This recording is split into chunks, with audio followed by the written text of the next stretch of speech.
All right, welcome back, ladies and gentlemen. I know it's been about 10 or 11 days since I last posted, so I just wanted to do a really quick informal video for you all today, and then it's going to be Friday until my next video comes out. So no video Wednesday, Thursday this week, and then Friday walk and talk as usual. As you know, I had to take off a week because of the potential YouTube strikes and everything else that was going on. So it was really useful actually to take that week off and work on a lot of other projects, because I was able to just, take a step back and reflect upon a lot of the things that we've been talking about on the channel over the last few months, over the last year, I guess we can say, or longer, and just to really assess that and review it and look at what's happening now and where we've come from and really where we're going. And you know me, I always talk about the corruption of the mainstream media and how you shouldn't really watch it because you don't get truth from the mainstream media. You get pretty much propaganda, and I don't think that could be emphasized any more than this week, where I would check, and I made a note each day of the biggest news headline, whilst also looking at some streams of news from around the world to see what was actually happening. And it was unbelievable, the juxtaposition between what is happening around the world, major significant events, and what was put on the news. So let me give you an example. So today's main headline is Harry Styles, who I didn't know who that was, but he's a singer, gets violently attacked on stage. And I had to look at that and say, hold on, let me check this video out. Who was this person that violently attacked him on stage? Well, actually, that isn't what happened at all. Someone threw a bracelet. I mean, this was a really small bracelet. Threw a bracelet at him and it hit him in the face. So yes, he was attacked on stage, but it wasn't it wasn't the way the media was making out. So I thought, okay, well, there's one story. I mean, the way he reacted, you would have thought he just got a right hook from Mike Tyson or something like that. The other top story, so that was yesterday. The other top story today actually was that Gary Lineker is the highest paid TV presenter on the BBC at £1.35 million. Wow, I mean, this is front page news.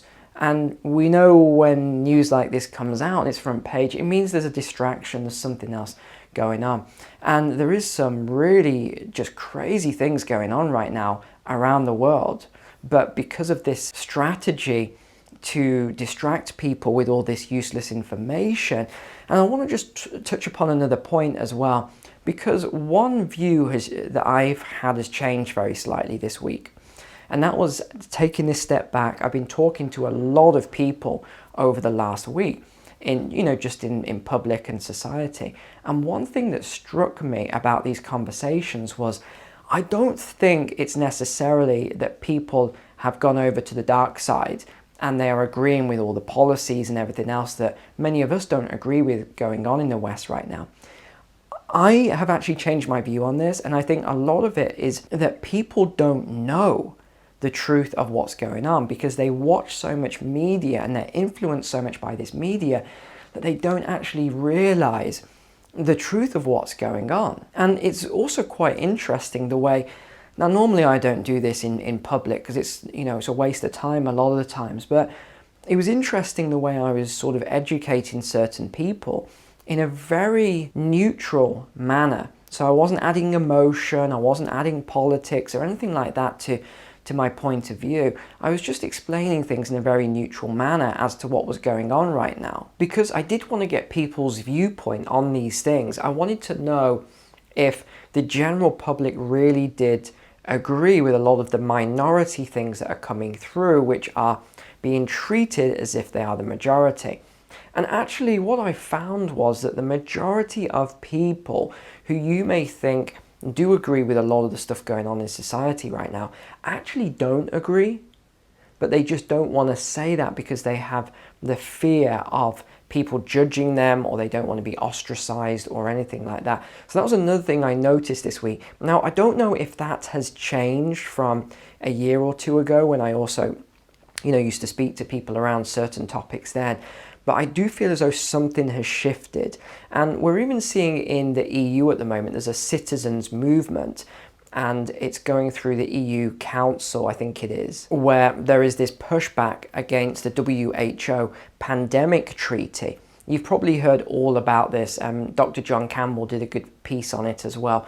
But there's this WHO pandemic treaty where they, and you've got to understand they're not elected officials, they would have complete autonomy with no culpability whatsoever around future pandemics and future things. And they even tried with the monkeypox, if you remember, which failed very badly. And I'm glad, I think we're all glad that failed very badly. Who wanted to be force-vaxxed against monkeypox? Not me, let me tell you. And you should see some of the policies coming through, very, very strict. So they're even talking about stricter lockdowns in the future and more mask mandates and all these other things, which we know from all the scientific studies now that those things didn't work effectively. But they were very effective at destroying small businesses and wiping out a lot of family businesses that were multi-generational. They were also very good at creating mass amounts of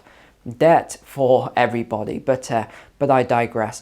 So what else are some of the big news this week? Well, yet again, I think this is about the 20th time in the last couple of years, another TV presenter is accused of grooming children.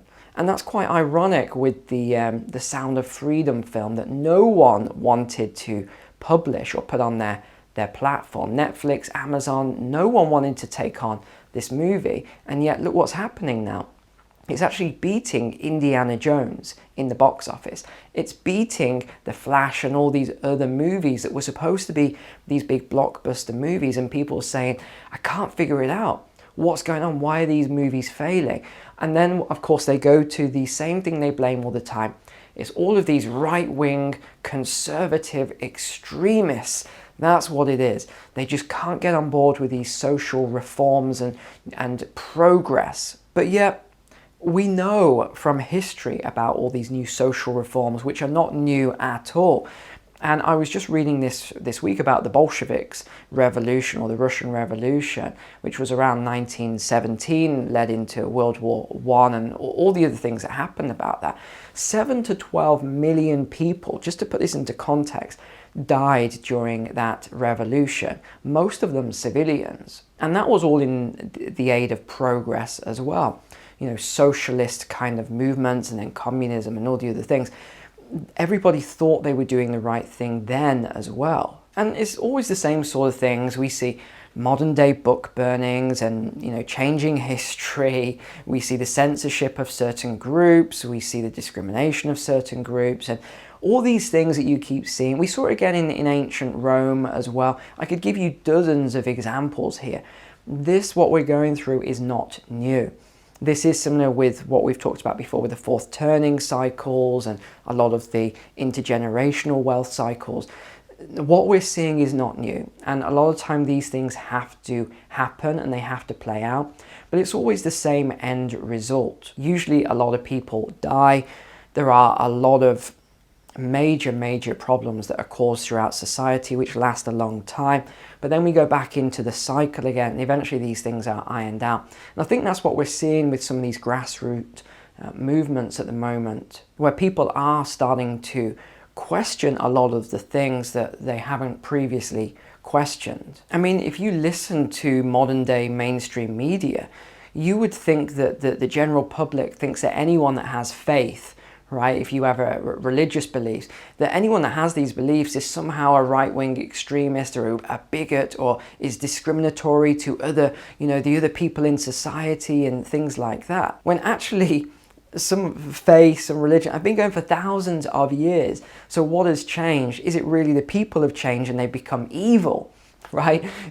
People like many of us, are we now evil? No, we're not evil. It's these societal changes that are coming in at the moment. These are the things that are pushing all of these agendas. It's not the public, it's not society.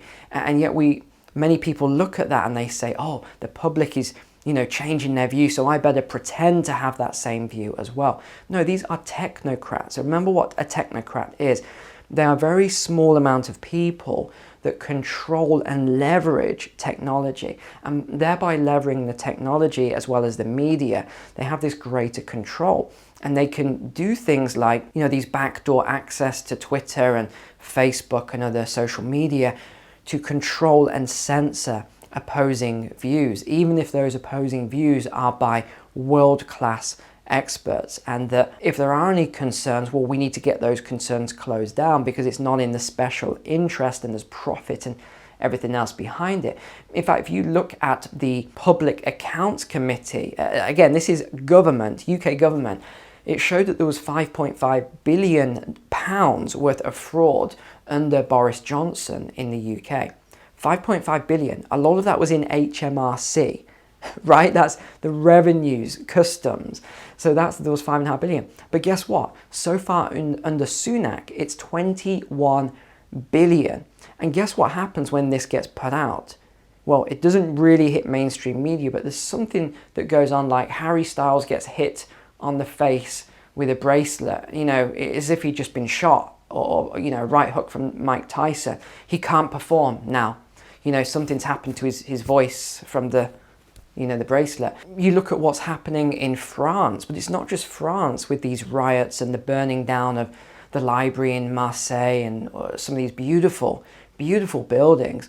And of course, you're not allowed to talk about who's rioting and all this sort of thing, even though I could talk about it and I could explain it, not from a point of discrimination, but a point of explanation. When you have a huge amount of influx and you have marginalization and the integration doesn't go effectively because there is no plan for integration, what else do you expect to happen?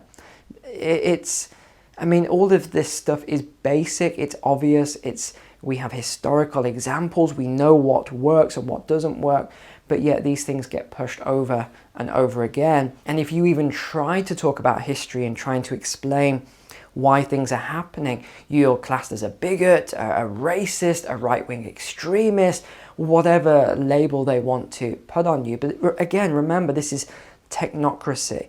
This is not the general public. And I do believe that once all of this is over and we've gone through this cycle, those people will be held accountable. It happens every time. They eventually do get held accountable. And that's also why I talk about the revolving door, and we've talked about this a lot. We've just seen the Netherlands Prime Minister resign. And people talk about, oh, he couldn't hack it, he couldn't handle it. No, it's all planned. The resignation will be planned. He did the damage, he did the farming stuff. Now he's going, people get hope. Oh, there's a new person coming in. No, it's just the same person with a different face and a different suit. But you know what was happening at the exact same time, and this was a huge news story, was the first Miss Netherlands was a trans woman. Why? I don't understand. That was headline news and it was blasted throughout media organizations all around the world as if some big thing, like, you know, a huge story. I say I don't know why. Obviously I do know why. Because it's forcing changes to the public. Again, this fits in with this whole social reforms that we're seeing being put through by the media. And if you're new to the channel, I just want to be clear, I have nothing against trans people or anything like that. I'm just using this as an example to show you the absurdity of the changes that are being pushed through, which will not work. Even people who think this is going to work and everything's going to change, it won't work because it's a forced change. Only organic, natural changes that happen over quite a long period of time are lasting because of people and the emotions of people and the memories of people and the culture and the environment. That is why a lot of culture and environment is being changed at a rapid rate to destroy those aspects. Did you know as well today that in fact, let me just give you context first. There was a pact made in 2008 and it was the Cluster Bomb Pact. And the pact was signed by over 120 countries with a military around the world to never use cluster bombs. So this prohibited the production, the use, and the stockpiling of cluster bombs. Only 3 countries didn't sign up to this agreement: the USA, Ukraine, and Russia. And the USA has just announced under Biden, and he's even being attacked by his own politicians about this, he's going to be sending huge amounts of cluster bombs for Ukraine to use against Russian troops. Now, the reason this is having such a large humanitarian outcry is because if you've ever seen the use of a cluster bomb, these things, there's a reason they've been, this pact came in. These things are horrible. They're absolutely atrocious in what they do to the civilian population because they don't discriminate. They actually explode in the air. Just terrible, terrible things. And yet this is just being signed off to send these weapons. I mean, this is the thing that we keep seeing on an ongoing basis. You know, it's one rule for one thing. It's telling certain countries, oh, you shouldn't say these words because these words are offensive, trying to influence other countries around the world. And yet that same country is then sending cluster bombs, which are going to be used and will affect civilians. I mean, can you see the absurdity of what we're going through right now? Politics as well has never been more corrupt. There are so many investigations against politicians that I've lost count. I mean, it's gone out of control. And all the COVID era PPE funds and all of the grants and things, that is being brushed under the carpet as well, because it was something like 80%, I believe, or 85% of all the contracts that were given out as a result of a politician recommending that company. Then when you start looking into it, a lot of the money disappeared, a lot of the money was not actually used on PPE and all sorts of other things. I mean, it's so corrupt. Look at the investigations in the UK, the USA, the European Union. We've talked about those ones with all the bribes and everything else going on. We've just had the report out on the Biden family with all of their companies that were hidden, each one receiving one payment a year of a large amount. I mean, it's unbelievable. And we don't have free press, otherwise these things would be out instead of when that broke, a story about the submarine. Did you know, and again, I know I wasn't posting last week, but were you aware about the Thames Water in the UK, the scandal behind that? Now, Thames Water was privatised in around 1989, and at the time there was zero in debt. Now, have you seen the debt? It's in the billions. If you look at all the UK water companies, it's something like £60 billion worth of debt that they have. Now, this is very interesting. On the flip side of that, £57 billion worth of dividends have been paid out since privatisation. 17% of the water companies are owned by US companies, 11% by Australian companies, CK Infrastructure out of Hong Kong being one of the largest shareholders. We also have the Abu Dhabi Sovereign Wealth Fund, who is the biggest shareholder as well, Thames Water, etc. The wastage is unparalleled, and guess who is going to pay for all of the, so you've got the £60 billion worth of debt, £57 billion worth of dividends. Well, guess who is going to bail that out? It is the taxpayer again. And this is how these things keep occurring. And there's a lot more. I'm doing a lot of research into a lot more companies that were privatized, now have huge amounts of debt, and a lot of them are just unsustainable going forward. So I just wanted to really share a few of my thoughts today on what I'm seeing, what's going on, but to give you some encouragement that these things will eventually change. It will eventually break, but we've still got a long time yet to go. We've still got several years at least, if not a few years, to go through this cycle. But I do believe that, as we've seen every time, even if it gets extended, the cycle will eventually break. People will start to trust their instinct as well. Logic, rationale will come back, and they'll realize what's going on and how much that we get lied to on a day-by-day basis. The family unit will become normalized again. Faith and other viewpoints will become normal again, and the world will eventually right itself. Even though we're seeing, again, you're not seeing this on the news, protests and riots all throughout the world at the moment. I was just seeing on the news this morning, lost count of how many countries are seeing rioting right now. Famine on a scale like we haven't seen, and I could just go on and on and on with all of these stories, but I'll leave it there today. I will see you next on Friday for the walk and talk, but I want to just get a quick informal video out, just so you don't think I've, you know, disappeared off the face of the earth. All right, take care. God bless you guys, and I'll see you later in the week.